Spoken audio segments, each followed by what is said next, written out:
Texto narrado por Marco Vázquez. 4. En la noche de San Juan, la más breve del año, solían y suelen acudir a nuestro lago todas las pobres mujerucas y no pocos hombrecillos que se creían poseídos, endemoniados, y que parece no son sino histéricos y a las veces epilépticos. Y don Manuel emprendía la tarea de hacer él de lago, de piscina probática, y tratar de aliviarlos, y si era posible, de curarlos. Y era tal la acción de su presencia, de sus miradas, y tal, sobre todo, la dulcísima autoridad de sus palabras, y sobre todo, de su voz, ¡qué milagro de voz!, que consiguió curaciones sorprendentes. Con lo que creció su fama, que atraía a nuestro lago y a él, a todos los enfermos del contorno. Y alguna vez llegó una madre pidiéndole que hiciese un milagro en su hijo, a lo que contestó sonriendo tristemente: «No tengo licencia del señor obispo para hacer milagros». Le preocupaba, sobre todo, que anduviesen todos limpios. Si alguno llevaba un roto en su vestidura, le decía: «Anda a ver al sacristán y que te remiende eso». El sacristán era sastre. Y cuando el día 1 de año iban a felicitarle por ser el de su santo patrono era el mismo Jesús nuestro Señor, quería don Manuel que todos se le presentasen con camisa nueva, y al que no la tenía, se la regalaba él mismo. Por todos mostraba el mismo afecto, y si algunos distinguía más con él, eran los más desgraciados y a los que aparecían como más díscolos. Y como hubiera en el pueblo un pobre idiota de nacimiento, Blasillo el bobo, y a éste es a quien más acariciaba, y hasta llegó a enseñarle cosas que parecía milagro que las hubiese podido aprender. Y es que el pequeño rescoldo de inteligencia que aún quedaba en el bobo se le encendía en imitar, como un pobre mono, a su don Manuel. Su maravilla era la voz, una voz divina que hacía llorar. Cuando al oficiar misa mayor o solemne entonaba el prefacio, estremecíase la iglesia, y todos los que le oían sentíanse conmovidos en sus entrañas. Su canto, saliendo del templo, iba a quedarse dormido sobre el lago y al pie de la montaña. Y cuando en el sermón de Viernes Santo clamaba aquello de Dios mío, ¿por qué me has abandonado?», pasaba por el pueblo, como por las aguas del lago, en días de cierzo de hostigo. Y era como si oyesen a nuestro Señor Jesucristo mismo, como si la voz brotara de aquel viejo crucifijo, a cuyos pies tantas generaciones de madres habían depositado sus congojas. Como que una vez, al oírlo su madre, la de don Manuel, no pudo contenerse, y desde el suelo del templo en que se sentaba, gritó: «¡Hijo mío!». Y fue un chaparrón de lágrimas entre todos. Creíase que el grito maternal había brotado de la boca entreabierta de aquella dolorosa, el corazón traspasado por 7 espadas, que había en una de las capillas del templo. Luego, Blasillo el tonto iba repitiendo en tono patético por las callejas, y como en eco, el Dios mío, ¿por qué me has abandonado?». Y de tal manera que al oírselo se le saltaban a todos las lágrimas, con gran regocijo del bobo por su triunfo imitativo. Su acción sobre las gentes era tal que nadie se atrevía a mentir ante él, y todos, sin tener que ir al confesionario, se le confesaban.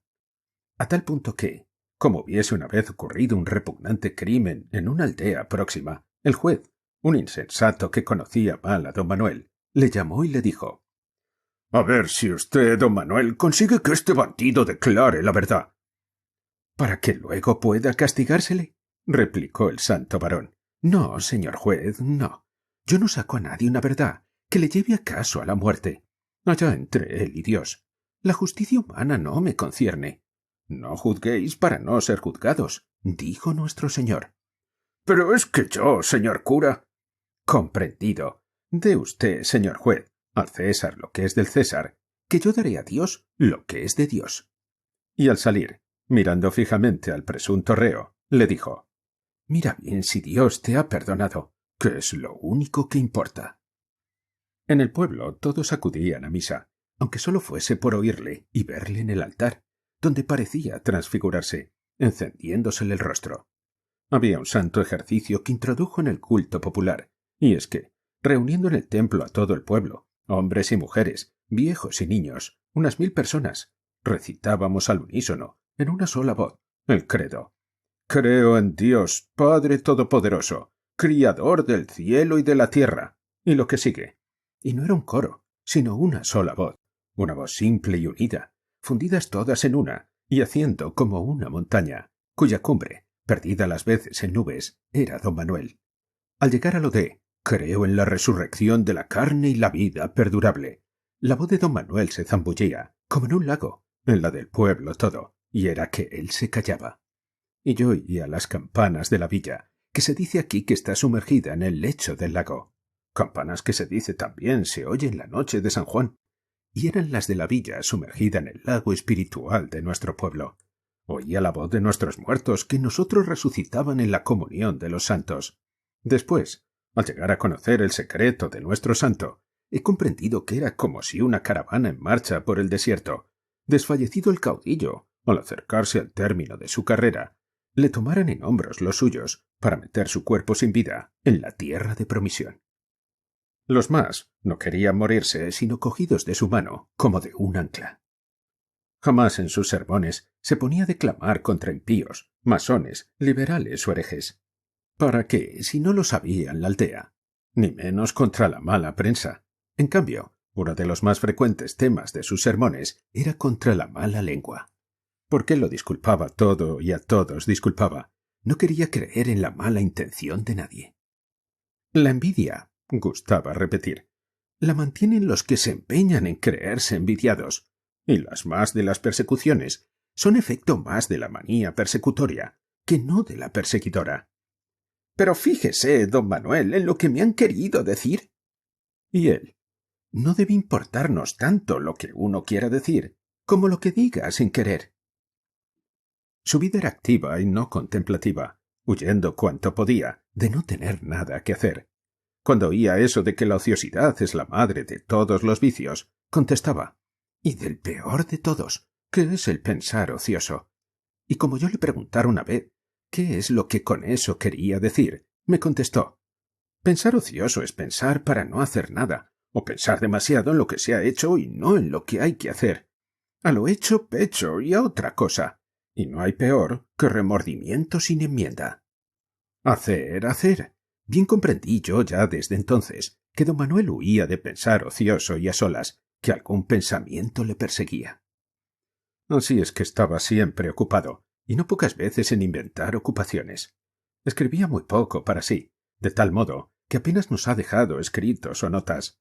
Mas, en cambio, hacía de memorialista para los demás, y a las madres, sobre todo, le redactaba las cartas para sus hijos ausentes.